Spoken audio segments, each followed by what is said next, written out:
It's the Forever Night-a-thon. We're recapping and reviewing every single episode of Season 1 of the 1990s Canadian police procedural about a vampire detective taking a bite out of crime. It's time for our first reverse episode of Forever Night. In episode 20, the A-plot is the flashback, and the B-plot is the present day. Nick's precinct is being held hostage by a man whose brother had been arrested. Nick struggles to negotiate with him while trying to protect an innocent family who had the bad luck to be in the building that day, which reminds him of a few decades earlier when he helped another family in a tough spot.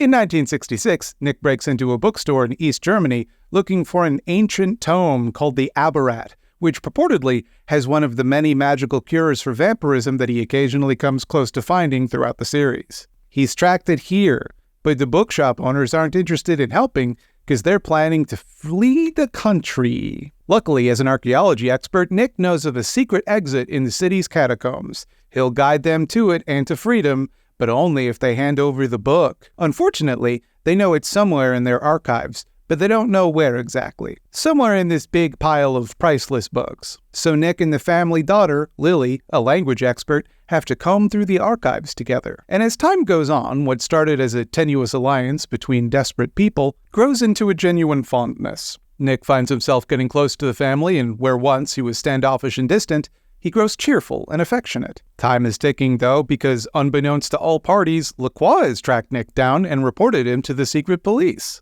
You will not be able to arrest him. Oh, you know him. Perhaps we should interrogate you. Try. Lacroix is fucking stone cold. Meanwhile, in 1992, the gunman holds Natalie hostage now, and he shoots Stonetree in the arm. Luckily, he's unaware that Nick has a secret weapon. Detective Donald Skanky is hidden just out of sight, waiting for the right moment to skank. Which, in my humble opinion, might have been right before Stonetree got shot. But it's the family we gotta worry about, that family of background actors. Hey, speaking of families, that reminds Nick of that other time with that family.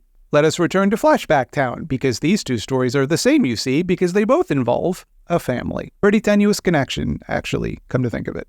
In 1966, the secret police arrest Lily's brother, who refuses to give up their location under torture. But eventually, they storm the bookshop anyway. Lily and her father are initially heartbroken, thinking Nick has betrayed them, but he ends up rising to the occasion, rescuing Lily's brother, and getting them out of the country, and revealing himself to be a vampire for his troubles. Also, hilariously, Lily's dad bonks his head, and I feel like that was an outtake that they just left in. Don't worry, though, the family's cool about it. Pretty much most people who find out Nick is a vampire are pretty chill.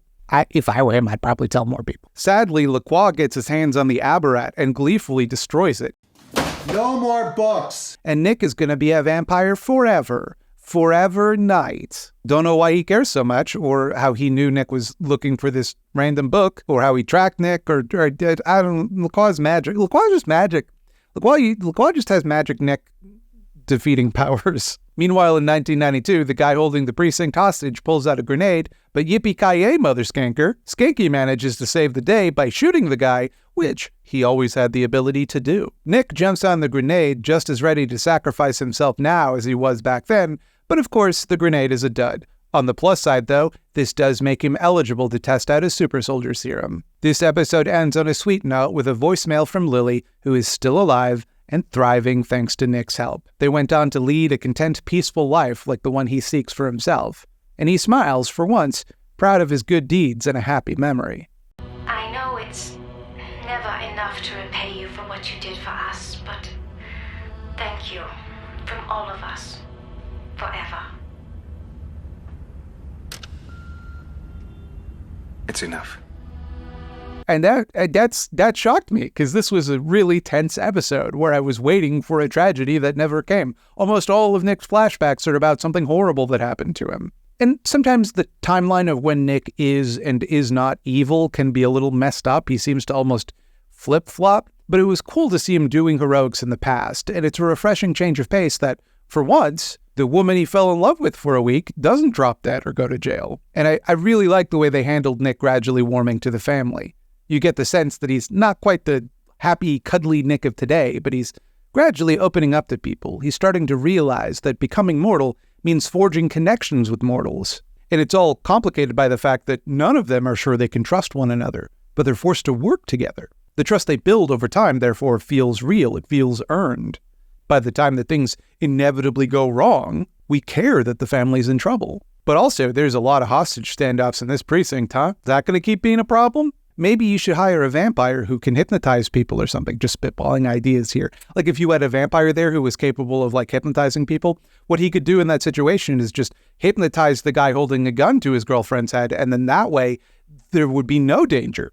That's all he would have to do, and the whole thing would stop being a problem right away. And I'd like to thank the people who will forever be my knights over at patreon.com/scaredycats. In particular, I'd like to thank Verbena, Cooper Holmes, Joe McClory, Liz Widow, Maston Ginger, James Garford, C.H. Phillips, Gideon, Charlotte Hollingsworth, Devin Kaler, Spooky Heather Sylvia, and definitely Todd. And I, Bobby Duke, the star of the channel, would like to thank the following people who's also the stars of the channel on account of their support on patreon.com/scaredycats. We got Jay Torney, Schadenfraulein, Lanston Teen, Rachel Rat, Kato Moore, Carpad, Josh Manez, Hyla Tracy, Louisa Prito, and Jesse. Well, can you believe the shenanigans Nick Knight and his pals got up to in this one? Hey, we're gonna keep going all January, baby. You wanna get these videos a day early? Go on over to Patreon. Oh, wait. You can just wait. I mean, how bad do you need it,